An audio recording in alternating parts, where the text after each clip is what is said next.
Assalamu alaikum everyone. Today lecture is about cognitive behavior therapy that is now as CBT. इस topic में हम CBT को in detail discuss करेंगे, इसकी therapies and इसके perspectives हम डिस्कस करेंगे।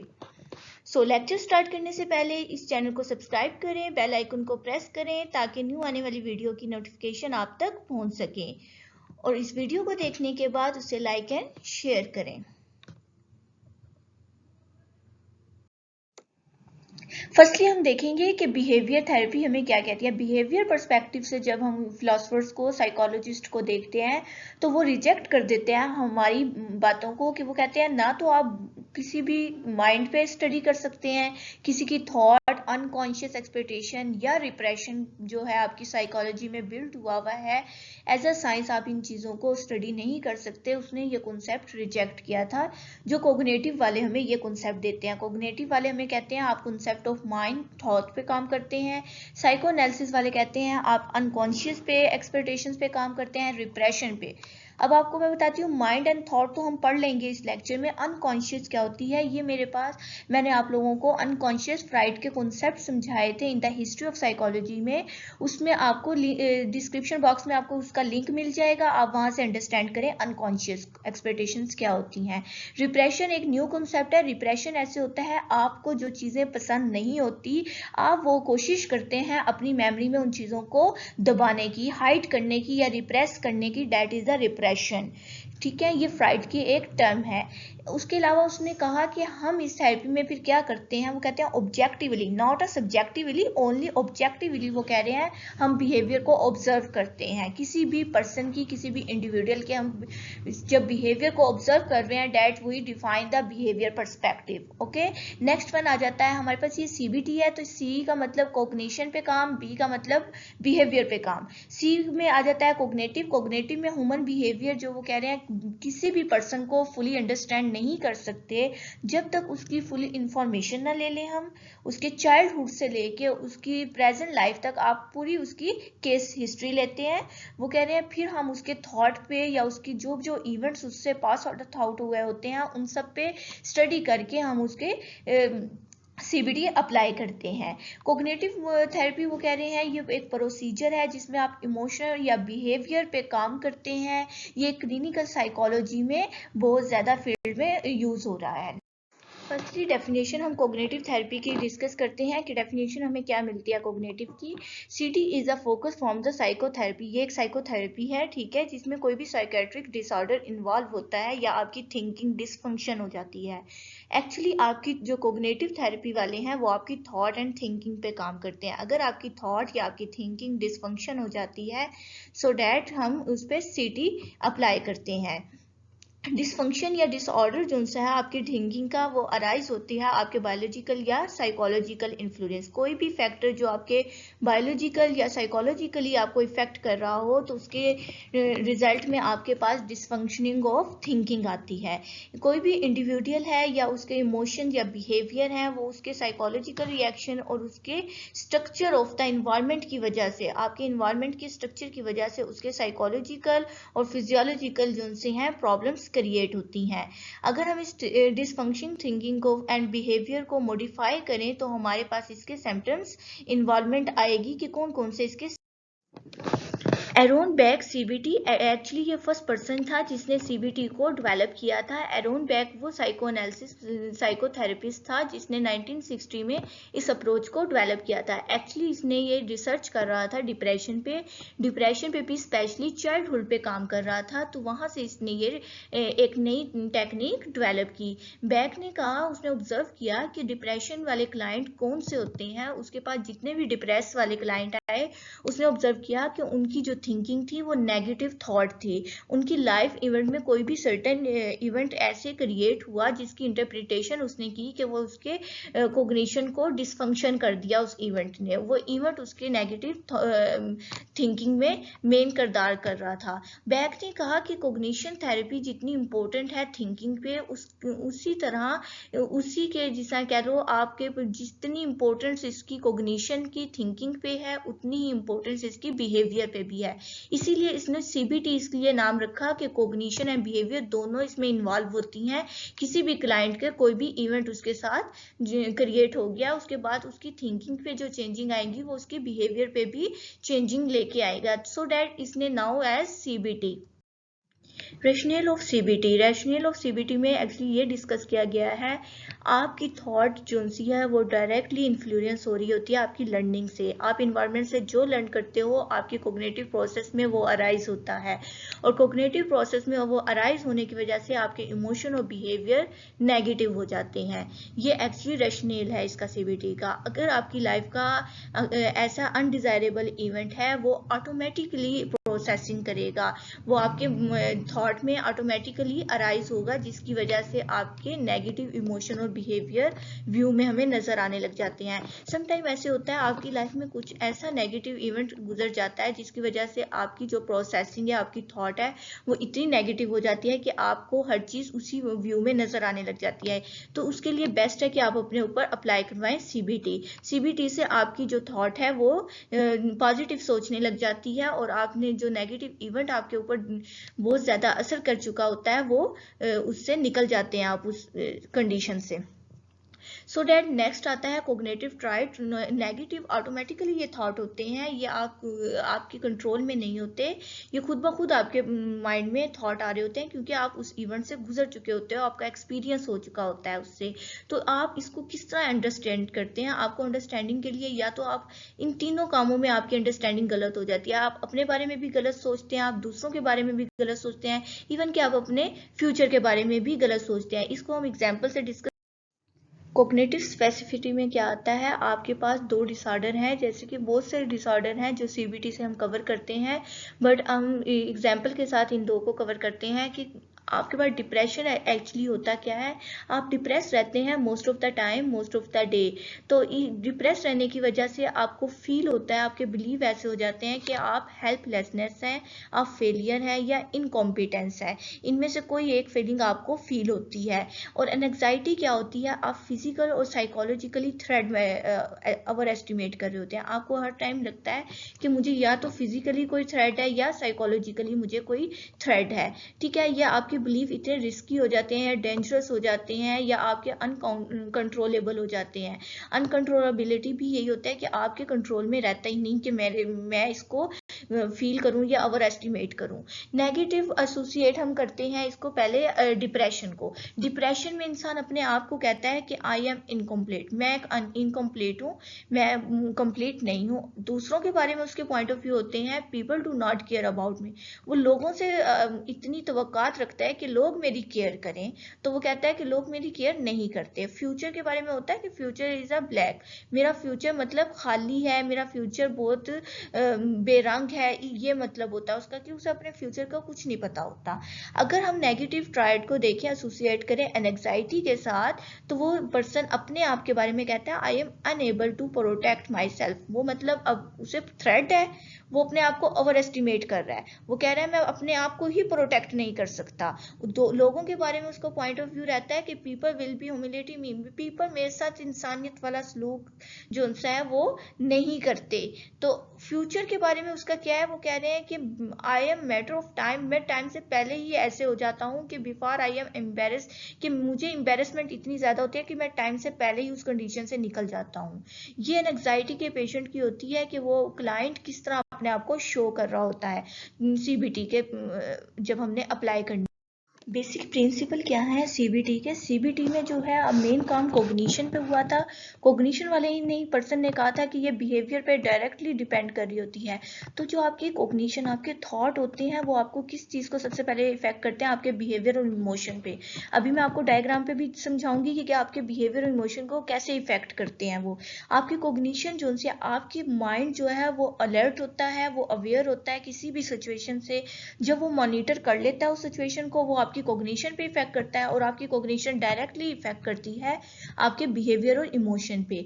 आपका कोई भी डिजायरेबल इमोशन या बिहेवियर है वो आपके एक थॉट को डायरेक्ट अचीव कर सकता है, चेंज कर सकता है थ्रू कोग्निशन से। हमेशा जो है आपकी कोग्निशन डिस्टर्ब होती है किसी स्पेसिफिक सिचुएशन से। ऐसा नहीं होता आपकी लाइफ में कोई इवेंट, छोटा सा इवेंट हुआ है और आपकी कोग्निशन उससे डिस्टर्ब होगी, ऐसा नहीं होता। कोई स्पेसिफिक सिचुएशन जैसी आपके लाइफ में पास थ्रू होती है, आप डिस्टर्ब होते हैं, आपकी कोग्निशन डिस्टर्ब होती है। कोग्निशन में आपका जो ब्रेन होता है वो अवेयर होता है, उस बात से मॉनिटर करता है। अलर्ट होने के बाद वो डायरेक्टली आपके बिहेवियर और इमोशन को डिस्टर्ब कर देता है। एम्पेरिकल अप्रोच थी, उसने बिलीव किया, टेस्ट बिलीव उसके ये थे कि इसका थॉट पे कोई हमारे पास एविडेंस बेस नहीं है, जो हमारी थॉट है इस पे कोई एविडेंस नहीं है। अच्छा, कौन कौन से डिसऑर्डर हैं जो टारगेट हैं, जो कोग्निशन पे टारगेट किए जाते हैं कि सीबीटी उससे कवर हो जाती है। देखिए इंपॉर्टेंट डिसऑर्डर है हमारे पास, मेन डिसऑर्डर आ जाते हैं जो सीबीटी से हम कवर करते हैं। एक्चुअली ये जो सीबीटी है ये उन बच्चों के लिए है जो बच्चे डिसऑर्डर पढ़ चुके हैं। डिसऑर्डर के बाद ही सीबीटी आपको अंडरस्टैंड होगी। अगर आप लोग डिसऑर्डर को नहीं जानते, अभी आपने 5th सेमेस्टर में DSM-5 नहीं टच की, तो आपको सीबीटी की बिल्कुल समझ नहीं आएगी। बिकॉज डिसऑर्डर के बाद ही पता चलता है कि उसकी, जब आपको एक डिसऑर्डर का समझ आ जाएगी तभी आपको समझ आएगी कि इसकी ट्रीटमेंट क्या है। ठीक है, ट्रीटमेंट हमेशा बाद में समझ आती है, पहले डिसऑर्डर को समझना जरूरी होता है। So that important disorder OCD, जिसमें ऑब्सेशन कंपल्शंस आती हैं, ऐसा डिसऑर्डर है। ठीक है, एंजाइटी जो कि ऊपर डिस्कस कर चुकी हूँ, हेल्पलेसनेस हो जाता है पर्सन। पैनिक डिसऑर्डर जिसमें पर्सन बहुत ज्यादा फिजिकली सेंसेशन उसकी डिस्टर्ब हो जाती हैं, कंट्रोल में नहीं रहती। पैरानॉइड, मिसट्रस्ट हो जाता है ऐसा पर्सन। डिप्रेशन, डिप्रेस रहता है, नेगेटिव फीलिंग्स रहती हैं उसकी दूसरों के बारे में भी, अपने बारे में और फ्यूचर के बारे में भी। डिप्रेस रहता है most of the time, most of the day. Anxiety, वो ओवर एस्टिमेट करता है अपनी फिजिक, उसे थ्रेड होता है, या तो साइकोलॉजिकली उसे कोई थ्रेड होता है या उसे फिजिकली कोई थ्रेड होता है। ऐसे पेशेंट जिसे फिजिकली या साइकोलॉजिकली कोई थ्रेड हो उसे एंजाइटी कहते हैं। PTSD, post traumatic stress disorder है ये। ठीक है, इसमें स्ट्रेस से रिलेटेड डिसऑर्डर आ जाते हैं। Bipolar disorder, that is also type of depression disorder. Depression की जब सेकंड वेव होती है, that is a bipolar disorder. Phobia, जो आपको बेजा खौफ आ जाता है, आपका अनरेशनल अफेयर होता है, कोई थ्रेड होता है, that is a phobia. Actually in disorder पे इन डिटेल 1 बाय 1 मैं आप लोगों को लेक्चर कन्वे करूंगी, बट बच्चे ने कहा था कि मुझे सीबीटी चाहिए मैम, तो उस बच्ची के लिए, या स्टूडेंट मेल है या फीमेल, उसके लिए स्पेशली ये टॉपिक तैयार किया गया है ताकि उसको हेल्प मिल जाए। अगर उस स्टूडेंट का डिसऑर्डर कवर है तो उसे सीबीटी बहुत अच्छी अंडरस्टैंड हो जाएगी। नेक्स्ट हमारे पास मॉडल आता है, उससे आपको पता चलेगा आपकी कोग्निशन कैसे डिस्टर्ब होती है। देखिए आपके पास कोई भी इवेंट आ गया, आपको मैं पिक्चर में शो करवा देती हूँ। ये देखें, आपके पास कोई भी इवेंट आया, आप अब बिल कोई पर्सन है, हम कर लेते हैं ही या शी। जैसे ही शी गो टू वर्क, अप्रेजिया क्या आया, वो कभी भी अपना काम नहीं ठीक से कर सकती। ठीक है, वो कह रहे हैं मैं अपना काम बिल्कुल भी राइट नहीं कर सकता। क्यों नहीं कर सकता? क्योंकि उसकी फिजियोलॉजिकल सेंसेशन डिस्टर्ब है, उसकी एनर्जी कम है, उसकी स्लीपिंग डिस्टर्ब हुई हुई है, उसे फटीग इतनी ज्यादा हुई हुई है, वो कैसे अपना काम ठीक से करेगा? उसके रिजल्ट में क्या आता है, जब आपके काम ठीक नहीं होते, आपकी इतना कुछ फिजिकली डिस्टर्ब है, उसका रिजल्ट में आपका बिहेवियर इंक्लाइनेशन होगा। I do not want to deal with it. वो कह रहा है मैं अपने आप के साथ मैं नहीं कर सकता, किसी के साथ भी डीलिंग नहीं कर सकता, मेरी इतनी एनर्जी लो है, it is too stressful to think. अब उस सिचुएशन की वजह से वो इतना स्ट्रेसफुल है, वो कह रहा है मैं उसके बारे में सोचना भी नहीं चाहता। उसके रिजल्ट में वो उसका बिहेवियर, उसकी क्या बिहेवियर में चेंजिंग आएगी, वो अवॉइड करेगा, वो अपने आप को विड्रॉ कर देगा। असल में आपने एक्चुअली देखे होंगे कुछ लोग सोशल विड्रॉ हो जाते हैं, अब उसे लोगों से मिलने जुलने में प्रॉब्लम क्रिएट होती है, लोगों के मिलने जुलने से उसकी एनर्जी लो होती है, उसको फटीग होती है। वो क्या करते हैं, उनके बिहेवियर में एटलीस्ट ये चेंजिंग आ जाती है कि वो पीपल्स को ना अवॉइड करने लग जाते हैं, वो अपने आप को विड्रॉ कर लेते हैं। आई थिंक सो इस मॉडल से ना आपको कोग्निटिव मॉडल जो है वो अंडरस्टैंड हो जाएगा कि हमारा कोग्निशन, हमारी थॉट कैसे करती है। अच्छा, ऑटोमेटिकली थॉट क्या करती है? जब भी कोई नेगेटिव इवेंट आपके पास आता है ना, तो आपकी थॉट ऑटोमेटिक ही हो जाती है। एक्चुअली ये आपके कंट्रोल में नहीं रहती। तो ये थॉट जो सी होती है वो ऑटोमेटिकली आपके माइंड से आती है। जब कोई भी सिचुएशन क्रिएट हो जाए, दैट इज ऑटोमेटिकली थॉट। ये हैपन होती है spontaneously in response to situation. जो सिचुएशन आ गया उसके रिएक्शन देने के लिए आपके फौरन से ये हैपन हो जाती है। Do not arise from the reasoning. इसकी कोई रीजनिंग नहीं होती। समटाइम हम कहते हैं मैंने गुस्से में ये कह दिया, और उसकी कोई ना रीजन होती है, ना कोई लॉजिक होती है, ना आपको पता होता है कि आपने ये क्यों कह दिया। समटाइम आप स्पॉन्टेनियस रिएक्ट कर देते हैं। That is automatically thought. ये आपके नेगेटिव थॉट की वजह से होता है। आपकी इमोशंस इतने ज्यादा नेगेटिव हो चुके होते हैं कि आप स्ट्रेसफुल सिचुएशन में जैसे ही जाते हैं, आपके ऑटोमेटिकली जो थॉट है वो नेगेटिव इमोशन शो करने लग जाते हैं। ये एक्चुअली इसका मॉडल है कि ऑटोमेटिकली थॉट कैसे आती है। सिचुएशन आई आपके पास स्ट्रेसफुल, आप उससे पहले भी गुजर चुके हो, आपकी थॉट ऑटोमेटिक कंट्रोल से बाहर हुई, आपकी इमोशन नेगेटिव हो और आपने रिएक्ट। जी, अब ये कॉग्निटिव कॉन्सेप्चुअलाइजेशन एक मॉडल बनाया गया, उसकी एग्जांपल आपको डिस्कस करती हूँ। कैसे? एग्जांपल 1 में है, सिचुएशन है, आपके पार्टनर ने कहा कि मुझे कुछ टाइम की ज़रूरत है, मैंने अपने फ्रेंड्स के साथ स्पेंड करना है। अगर तो पर्सन नेगेटिव थॉट है, उसके साथ कुछ ऐसा इवेंट हो चुका है, उसकी थॉट क्या करेंगी?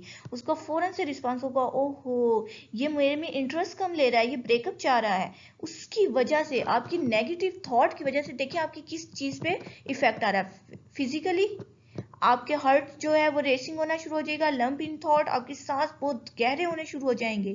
फीलिंग क्या होगी? आप सैडनेस में हो जाओगे, वरी हो जाओगे, एंग्री हो जाओगे। तीनों चीजें ही बहुत ज्यादा खतरनाक है, आपको डिप्रेशन की तरफ लेके जाती हैं। आपका बिहेवियर क्या होगा? आप अपने आप को विड्रॉ कर रहे होंगे, आपको लग रहा होगा कि ये मुझे विड्रॉ कर रहा है, या मैं जो हेल्पलेसनेस रह गया हूँ, मैं वो पर्सन क्राई करना शुरू कर देगा। ठीक है, उसकी ये सिचुएशन होगी। अगर आपका चाइल्डहुड एक्सपीरियंस है, फॉर एग्जाम्पल, क्योंकि कोग्निशन पे जो काम हुआ था, बैक ने किया था, वो डिप्रेशन के पेशेंट पे किया था और चाइल्डहुड पे किया था। अगर आपके पेरेंट्स आपको निगलेक्ट कर देते हैं आपके चाइल्डहुड एक्सपीरियंस में, तो वो बच्चा इतना ज़्यादा उस सिचुएशन से गुजरा होता है कि उसको बिलीव ही नहीं होती, उसे अटेंशन और केयर ही नहीं मिली होती। तो ऐसे लोग जो उनसे होते हैं वो केयर के बारे में कुछ जानते ही नहीं, उन्हें चाहिए नहीं केयर। ठीक है, जब उन्हें जिस लाइफ में, देखें ये हमारे पास मैस्ले की थ्योरी है जिसमें बच्चों की ज़रूरियात बताते हैं, नीड्स बताते हैं कि हमें कौन सी नीड पहले चाहिए, कौन सी नीड। अगर आपकी बेसिक नीड्स का फुलफिल नहीं होती तो आप नेक्स्ट नीड पे नहीं मूव कर सकते। अब बेबी है, उसे चाइल्डहुड एक्सपीरियंस में पेरेंट्स ने निगलेक्ट कर दिया है, तो उसकी बेसिक नीड ही नहीं पूरी हुई। फिजियोलॉजिकल नीड में भी उसकी कंप्लीट होगी हो, लेकिन जो उसकी सेफ्टी नीड है, उसकी लव नीड है, वो कंप्लीट नहीं हुई अपने पेरेंट्स से।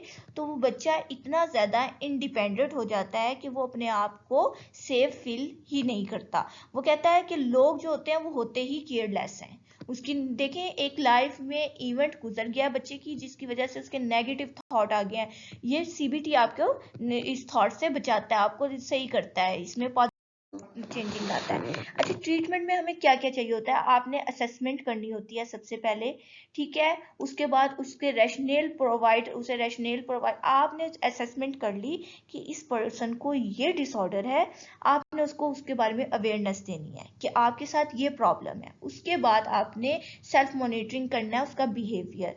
सेल्फ मॉनिटरिंग बिहेवियर करने के लिए उसके सिचुएशन और उसके रिलेशनशिप को आपने मॉनिटर करना है। ठीक है, उसके एक्शन को, उसके मूड को, उसके ऊपर जितने भी स्ट्रेटजीज आप लगा सकते हैं, लीगल इश्यूज को आपने स्पेशली उसके मॉनिटर करना है। उसके बाद उसके बिलीव्स और बेसिस को आइडेंटिफाई करना है।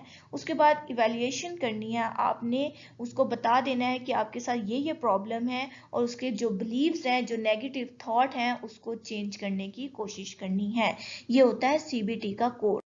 जी, अब आता है टेक्निक ऑफ सीबीटी। सीबीटी में कौन कौन सी टेक्निक है? एक्चुअली मेजर काम जो सा है किसी भी थेरेपिस्ट का टेक्निक्स पे होता है कि आपने कौन सी टेक्निक यूज करके उसकी थॉट को चेंज करना है। जब आपको डिसऑर्डर अंडरस्टैंड हो गया है, आपने असेसमेंट कर ली है, असेसमेंट के बाद आपने उसके क्या करना है, उस टेक्निक अप्लाई करनी है। टेक्निक में आप सबसे पहले पेशेंट से पूछते हैं आपकी पास्ट लाइफ में कौन सी सिचुएशन थी जिसमें आपको प्रॉब्लम हुई। उस प्रॉब्लम को रिकॉल करने के के बाद थेरेपिस्ट और पेशेंट दोनों ने मिलके उस प्रॉब्लम का सलूशन निकालना है। दोनों ने मिलके क्यों निकालना है? अब यहाँ पे क्वेश्चन अराइज होता है, थेरेपिस्ट के पास वो प्रॉब्लम लेके आया है, वजह ये है आपको पेशेंट की पॉइंट ऑफ व्यू, उसके थॉट से पता चल जाता है कि वो किस साइड पे जाना चाह रहा है, वो अपनी प्रॉब्लम को कैसे सही करना चाह रहा है, उसका सलूशन क्या है प्रॉब्लम का। जब उसका आप पॉइंट ऑफ व्यू सुन लेते हैं, फिर आप अपना सुनाते हैं और उसको फ्यूचर में उसके बारे में बताते हैं कि आप फ्यूचर में क्या करें, इस प्रॉब्लम को कैसे ठीक करेंगे। ठीक है, थेरेपिस्ट पेशेंट से जो है रिहर्सल करवाता है पॉजिटिव थॉट की। अब जब उसका पॉइंट ऑफ व्यू ले लिया है, फिर थेरेपिस्ट उस पॉइंट ऑफ व्यू को लेके उसके थॉट को चेंज करेगा। ऐसे नहीं डायरेक्टली आप उसका जो थॉट है वो आप चेंज नहीं कर सकते, आपने आहिस्ता आहिस्ता अप्रोप्रिएट लेवल से उसको चेंज करना है, उसके थॉट को पॉजिटिव में। और उसको कोई भी आपके पास जो भी आप टेक्निक यूज करना चाहते हैं, चाहे इमेजिनेशन की है, चाहे एक्सरसाइज है, जिसके थ्रू आप जो आपकी स्पेसिफिक है उसके थ्रू आप कोग्निटिव रिहर्सल।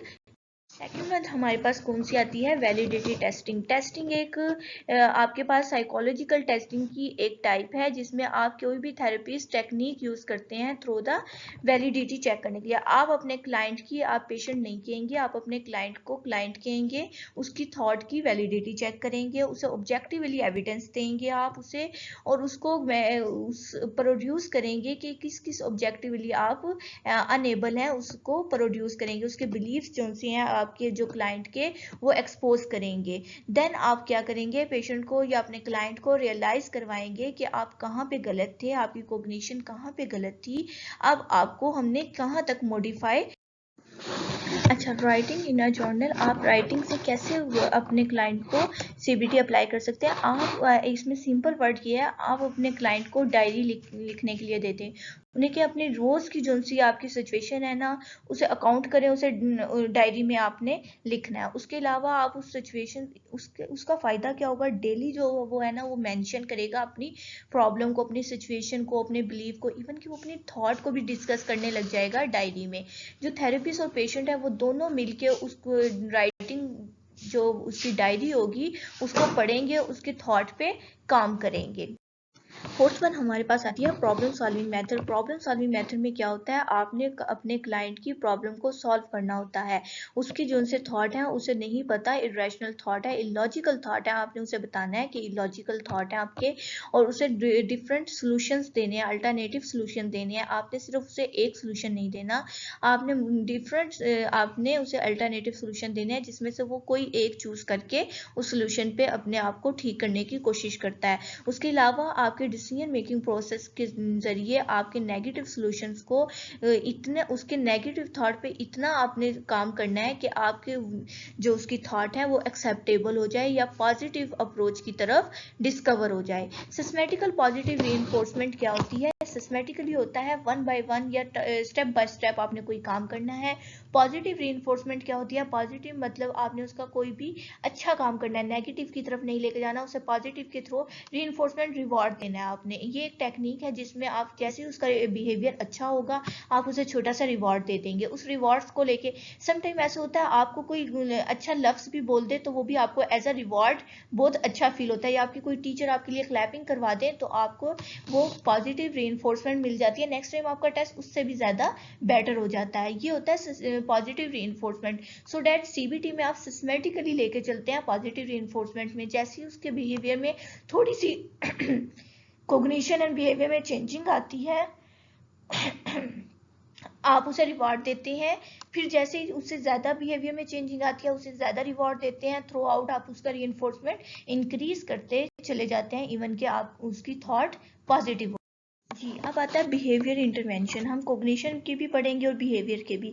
इंटरवेंशन एक्चुअली ये होती है कि आपने क्या चीज़ अप्लाई करनी है जिसकी वजह से उसके नेगेटिव थॉट को, नेगेटिव बिहेवियर को, नेगेटिव इमोशन को पॉजिटिव की तरफ आप लेके जा सकते हैं। आपने उसे ब्रीथिंग ट्रेनिंग करवानी है, रिलैक्सेशन, ये अलग अलग से इंटरवेंशन है, ये आपको अंडरस्टैंड होनी चाहिए। इन डीप आपको इनके बारे में पता होगा, तभी आप ये इंटरवेंशन अपने क्लाइंट को करवा सकते हैं। बिहेवियर एक्टिवेशन करवानी है, आपने उसे इंटरपर्सनल इफेक्टिवनेस ट्रेनिंग करवानी है, इनमें से कोई एक इंटरवेंशन आप अप्लाई करते हैं, या आपने प्रॉब्लम सॉल्विंग स्किल देनी है उसे, या सोशल स्किल आपने ट्रेनिंग देनी है। ये आपके पास सारी इंटरवेंशन बिहेवियर है। अगर आपने उसके बिहेवियर, आपको सबसे पहले उसकी कोग्निशन पे काम करना होता है। उस कोग्निटिव एजेंसी है आपके पास, ये आपको स्क्रीन पे शो हो रही है, इनमें से कोई ना कोई अप्लाई करके टेक्निक आपको पहले कोग्निशन पे काम करना होता है, देन आप बिहेवियर इंटरवेंशन में से कोई चूज करके उसका बिहेवियर को चेंज करते हैं। कोग्निटिव में हम देख लेते हैं, मॉनिटर कर, ऑटोमेटिकली उसके जो थॉट है उसको पहले आपने मॉनिटर करना है, ठीक है। उसके बाद आपने उसकी इमेजरी जितनी भी टेक्निक है उसे वो सिखानी है कि आपके पास सिचुएशन आनी है तो आपने उसको कैसे कोपिंग करनी है। फिर उसे प्रमोट करना है, उसकी कोग्निटिव रिस्ट्रिक्शन को, उसकी जितनी भी प्रॉब्लम्स है कोग्निशन में उसको प्रमोटिंग कैसे करनी है, ये एक अलग से इंटरवेंशन है, आपको वो भी पता होनी चाहिए। इन सब इंटरवेंशन के बारे में आपको इन डीपली पता होना चाहिए, then you apply this intervention. उसके बाद एग्जामिन करना है आपने अल्टरनेटिव एविडेंस। आपने उसे एक प्रॉब्लम का सोल्यूशन नहीं देना, आपने उसके पास सर्वल प्रॉब्लम सोल्यूशन रख देने हैं, कोई एक वो अपनी मर्जी से उठा ले और उस पर काम करना शुरू कर दे ताकि उसके पॉजिटिव थॉट और इमोशंस आ जाएं। उसके बाद आपके आपने मेन उसके बिलीफ चेंज करने, मॉडिफाई करना, आपने उसके बिलीफ ही गलत है, उसके बिलीफ को मॉडिफाई करना बहुत जरूरी है। जनरेट करना है आपने रैशनल अल्टरनेटिव्स। ये सब है intervention of cognitive. So thank you so much for this attention. अगर आपको इस टॉपिक से रिलेटेड कोई भी क्वेश्चन करना है तो कमेंट बॉक्स में ज़रूर करें, और अगर कोई वीडियो आपको चाहिए किसी लेक्चर पे वो भी आप कमेंट बॉक्स में बता सकते हैं। अगर आपको ये वीडियो पसंद आए तो ज़रूर लाइक करें एंड शेयर करें, और subscribe this channel and press the bell icon. अल्लाह हाफिज़।